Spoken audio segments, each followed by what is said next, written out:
Hey everybody, I'm in my car, obviously. I'm in the parking lot after yoga class and directly after yoga class. And for me, yoga is this minefield of self-judgment because of my history with it and my training in it and just my past and my own patterns. So some days are good for me in yoga and I can have a great experience, and some days like today are a minefield of triggers and old patterns resurfacing, and I have to use every tool in my box to get through the class without leaving or sobbing on my mat. And so because so much was coming up for me, I really felt passionate about sharing it because I know that so many women struggle with self-judgment. I have to really think hard to think of any woman I know who doesn't deflect compliments, who doesn't make excuses for why she's amazing when other people say she's amazing, who doesn't criticize herself in front of the mirror on a nearly daily basis, or doesn't think that she's not actually a good mom, or not actually a good partner, or not actually spiritual enough, or sexy enough, or something enough,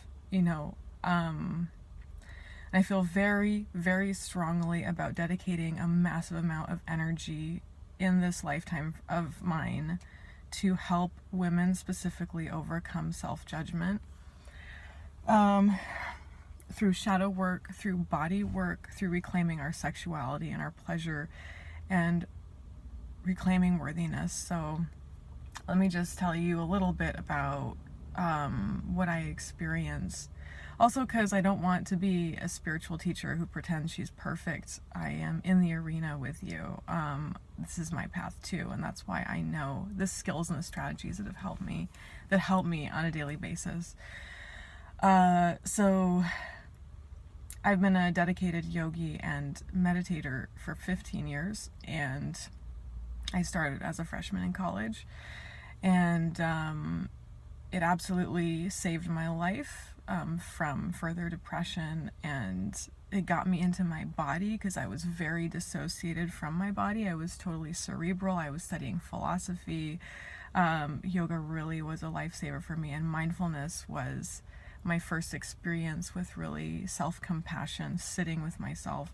So it absolutely saved my life, these mindfulness practices. And so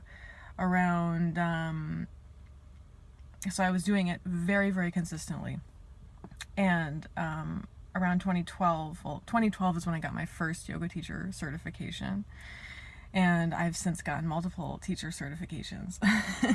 But about 5 or 6 years ago, I got into a bicycle accident and I landed on my right wrist.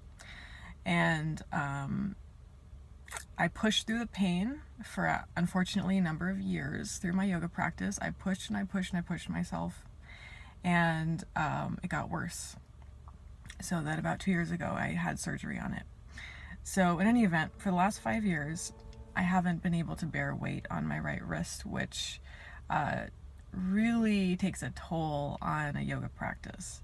And so every single time I go into a yoga class after that injury, after I started tending to that injury, I should say, about 5 years ago, I've struggled and encountered my own feelings of not being good enough, not being pretty enough in my yoga practice. Because when you can't support weight on your wrist, you can't do the flow style of yoga. You can't make it look graceful. You can't support your own weight in a way that moves to the poses in a nice fluid manner.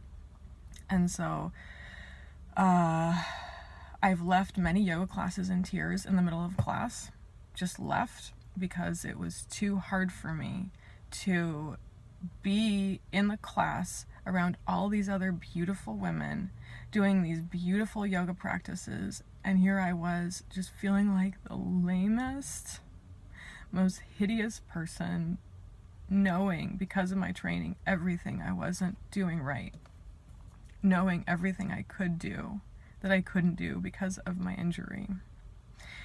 And I used to love doing very athletic, like arm balances, inversions, stuff like that I simply had no access to anymore. And so to this day, even though it is so much better, and I haven't left a yoga class crying in years, fortunately, because of all my tools, but to this day, I struggle, and today was one of those days. It was really hard, and I put my mat down, always in the back of the class. I get there early so that I can just do my own thing and modify the poses as I need to with my injuries.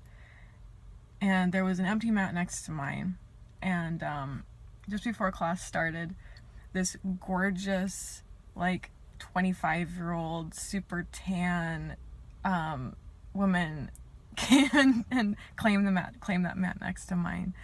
And then we were starting to practice, and I noticed that she was a very advanced practitioner, and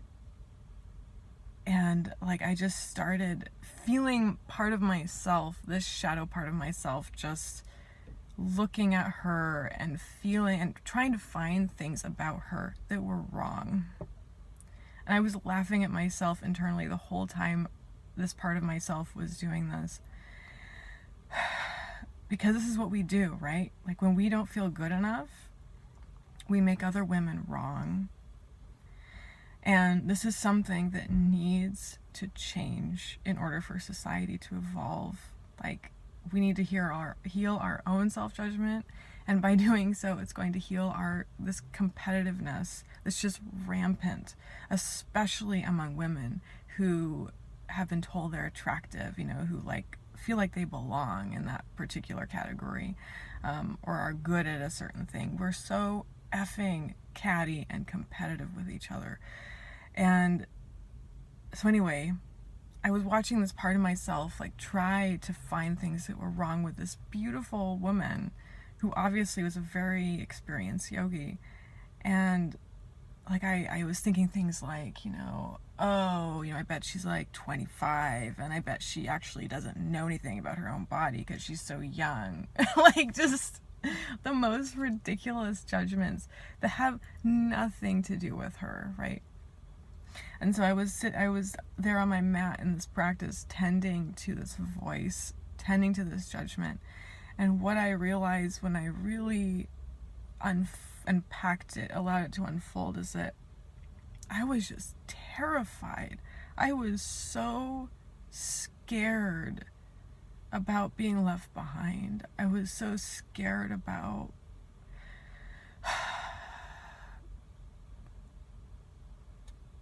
simply not being good enough.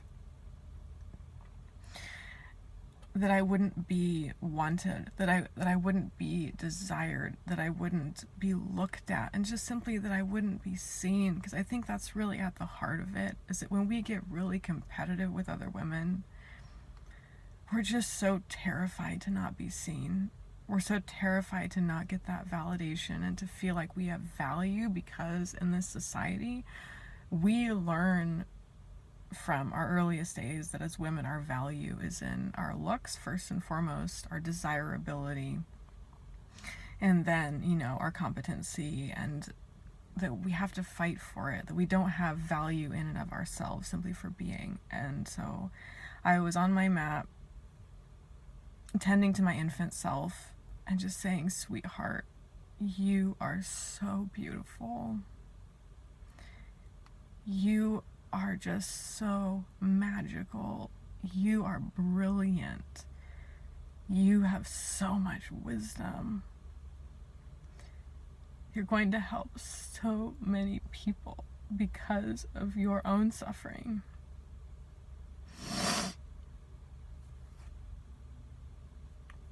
And that really was the thing that helped me get through the class. And I was able to totally, genuinely look her in the eyes after class and say, you have a gorgeous practice. Just completely, authentically. And we had a conversation, and she's, of course, a wonderful person, and so that's my day. And it's my hope that in sharing some of my daily struggles, still with self-judgment, that you will feel less alone, and that you will feel okay sometimes, a little bit more often, for having these daily struggles of your own, because we're all human and we're all in this together. So have a beautiful day. Bye-bye.